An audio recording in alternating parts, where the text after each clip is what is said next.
Hi everyone, welcome back to our channel. Today in this following tutorial, I'm going to show you ways to get transaction ID on Paxful.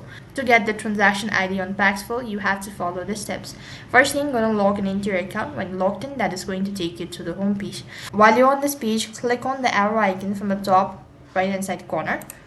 Next, you'll be able to see a drop down menu, something like this. From here, you need to go to trade history. As you click on the trade history, you'll be able to see this sort of interface. Over here, scroll down a bit and next to cancel, click the arrow icon.